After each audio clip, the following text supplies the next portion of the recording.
The first thing I want to talk about is how to get the bust dart to agree with where your bust is.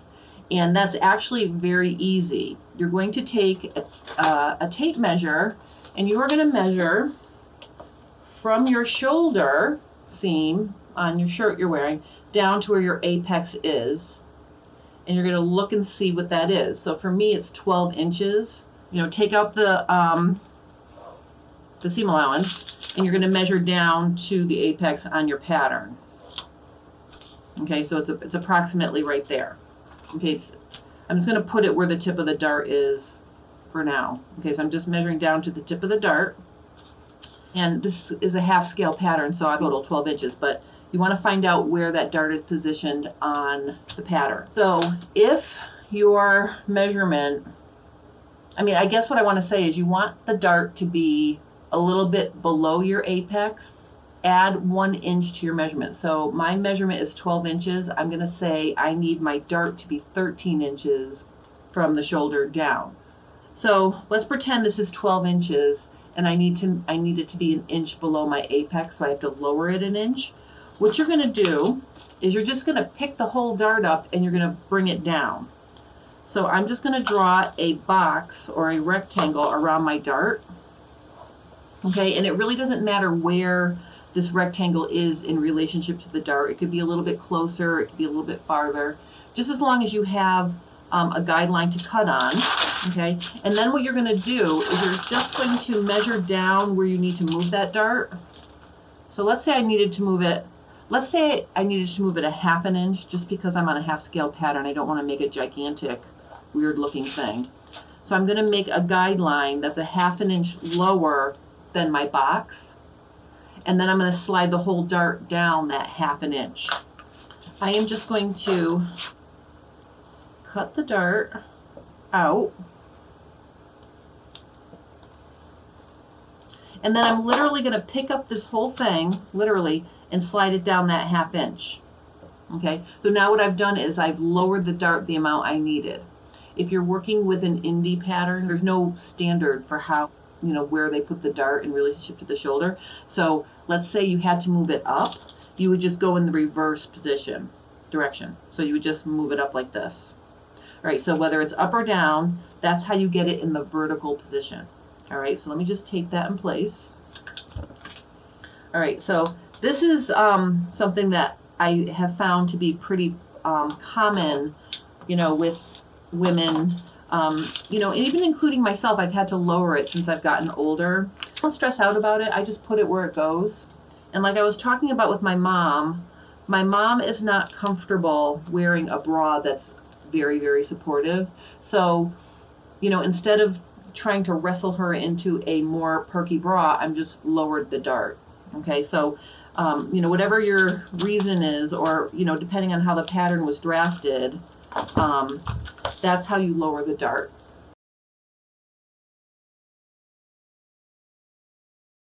Now let's say the next thing is this dart, let's pretend the apex is right here, and then the way you can figure that out, okay, so from your center front to where the apex is, if you measure from apex to apex, so if you measure across, okay, from here to here, and then divide that in half, that's going to give you how far from center front your apex is. So you could measure from your center front. Let's say I needed apex to apex was 10 inches. Half of that would be 5. So you want to get the position of the apex to be agreeing with that. Now remember, the tip of my dart is here. I guess what we should talk about first is how far should the tip of your dart be from your apex. So just to keep it straight, I'm going to make a red bullseye where my actual apex is. Oh, and actually I moved it down, so it's up here. Okay, I'm sorry. So this is my apex right here. All right. If you are an A or B cup, the tip of the dart can be like within 1 inch of your apex. If you're a C, then you could go back approximately 1.25 inches. And if you're a D or larger, you could go back to 1.5 inches or even farther from the apex. I'm a G cup, so when I do my darts, I have a good 2 inches between where my apex is and where the tip of my dart is. So it really depends on the size of your bust. So you need to do that. You need to know that information before you can do the next thing. So let's say, because I'm working on a half scale, let's say we want the tip of the dart to be, let's say 1.25 inches or 1.5 inches. I would say 1.25 inches. Again, here's another thing. I'm going back and forth on the actual measurements, because the other thing you want to take into consideration is how it looks on your body. Okay, and if you've got a busy fabric and it's going to blend in with the fabric anyway, then it's not as quite of a thing. But let's say for C, around 1.5 inches. So I'm just going to measure from my apex 1.5 inches.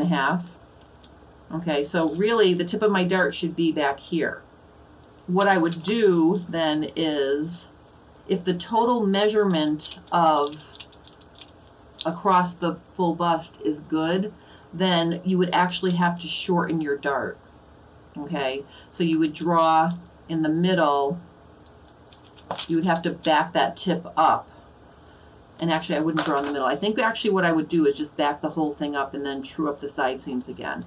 But of course I'm on a half scale, so you would not have to jump that far. So I think for a half scale, let's just say we have to move it 1/4 inch. On a full-size pattern, the difference would not be that much. You want to measure from your center front to where your apex is. So from here to here, compare that to your half of your apex to apex, and then you want to see how far that is. So let me just write it right here. For A cup, and B cup, you want approximately 1 inch. C cup, let's do like between 1.25, maybe 1.5, probably 1.25. Let's say D cup is 1.5, and then D plus is going to be 1.75 to 2 inches. All right, so that's the guideline. I wasn't thinking this through when I started working with the half scale, because it makes it really hard to move stuff around. All right, so the first thing is we did the up or down. All right, and that's measuring from here to here. Then we use our span between our bust dart is far enough away. For example, if you measure 10 inches between, it would be 5 inches on half a pattern. So what you want to do is measure from the center front to where your apex is, and make sure that's in the right, to definitely get where that is. And then what you want to do is adjust the position of the dart from there. Just back it up like this and redraw it. You want to be within those parameters that I mentioned. So for A and B cup, about 1 inch, C cup 1.25 inches, D cup 1.5 inches, D plus cup more than 1.5 inches, 1.75 inches or 2 inches. And that will give you the shape you need to create a nice shape. So far we've lowered and raised the dart to agree with where you are, and we've moved the tip of the dart back and forth to get it to be not right on top of your apex if it's too long. And obviously if it's too short, then you can just extend it. Okay, so the reverse would be you would just do that. Okay. But you always want to maintain your original dart legs. You don't want to change those, because if you do that, then you'll be changing the side seam. So make sure you don't do anything to change the side seam. All right, let me get rid of this mess.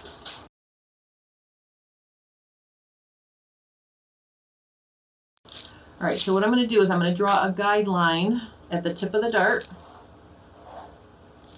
Okay, and then I'm going to cut out my dart. So now I'm just going to open it up here. Okay, and what I'm going to do is I'm going to shut this dart by closing it here. Okay, now in this example, it's not really winging its way out that far. I still have kind of a nice, like if I true this up here, you know, now I've got a flared silhouette. Okay. I'll just turn this way. Okay, so now you can see it's got a flared silhouette, and your choices are, you could leave this open and have a looser hem, or obviously if you're making a fitted dress, for example, like let's pretend this is the bodice of a dress, you could then sew this shut and sew it to the skirt. But if you're making a top and you want it to be like a fit and flare, kind of like what I have on now, see how this part is loose and this part is snug? You could just leave this loose and it would create soft drapey there. Now, depending on the size dart you're working with, this could wing way out, like way more than you wanted it to. And on my mom's, that happened. You can see here, but what I ended up doing was, I mean, it winged way out, like way out here. So what I did was I taped it in place, and then I trimmed off the extra. So basically I took a wedge out here, not such a flared side seam. So you can do it that way. The other thing you can do, and one of my favorite things to do, if your goal is to leave it open, you're not going to resew it, then you can use the control point method. And what that is, you create another horizontal here, and this allows you to control the swing of it from within. So you pivot on the side seam, and you could pivot it in a little bit like this. Okay, and you could reshape it. Okay, so depending on, you know, how much it's winging out, you could pivot it in a little bit like this. All right, to get rid of some of that flare. Now the interesting thing is, doing that and closing that, it looks like I've really shortened the side seam. But let me just show you something. If we take a close look at my side seam, you can see here I just closed the dart, that would be sewn, and here I just pivoted. So my new side seam, which I could just, you know, kind of true it out like this. This is still the same length as it was, but it's higher now because first we pivoted it out. So what I would do to even this out is, let me just get a piece of paper. I'll just use this piece right here. Okay, I'd fill in this dart, and then I would sort of create a smooth transition across. So I would just sort of go like this.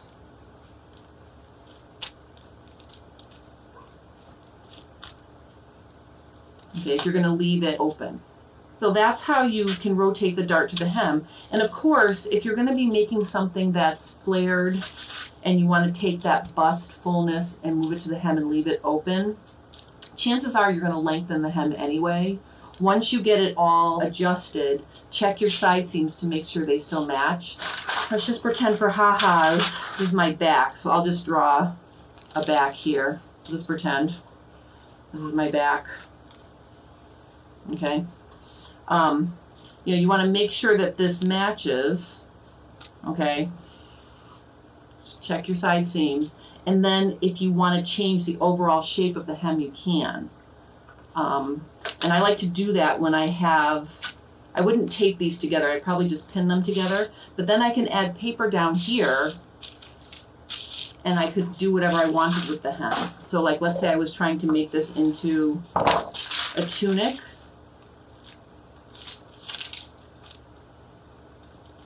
Just put a piece of paper here. If I was trying to make this into a tunic, I could extend my back the amount I wanted. Like, let's say I wanted to extend it 3 inches. So there's my 3 inches. And then, you know, I could just measure, you know, 3 inches at the side seam. Okay, there's my 3 inches. And then let's say when I got to the center front, because that was already hanging down longer, I didn't need that much there. I could just say to myself, all right, maybe I'm just going to extend this one 2 inches.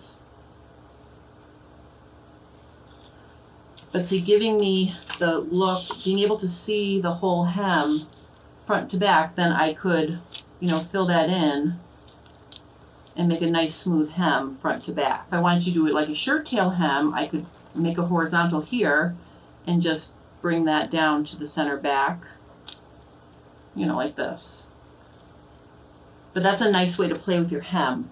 Okay, so you can see what you're doing if you have your side seams, plus you know your side seams are matched up.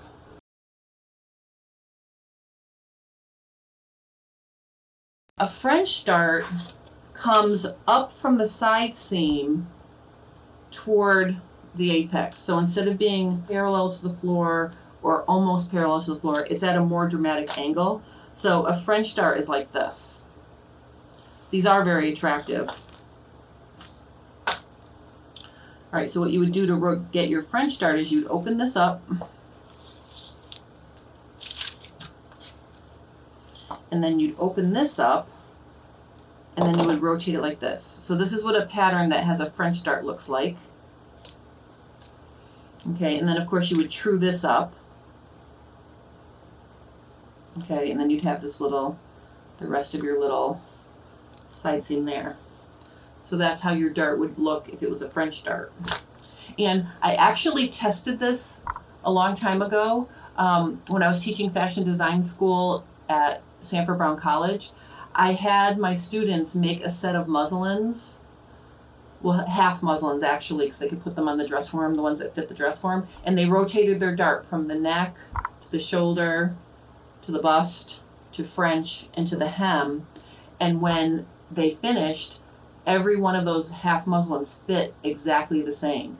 So rotating your dart does not change the fit of your garment if you sew it up and if you don't change the size of it. So keep that in mind. Like, you can play with your darts, rotate them around, and sometimes maybe you're working with a fabric that has a print or a stripe and it's not attractive to have that bust dart right there.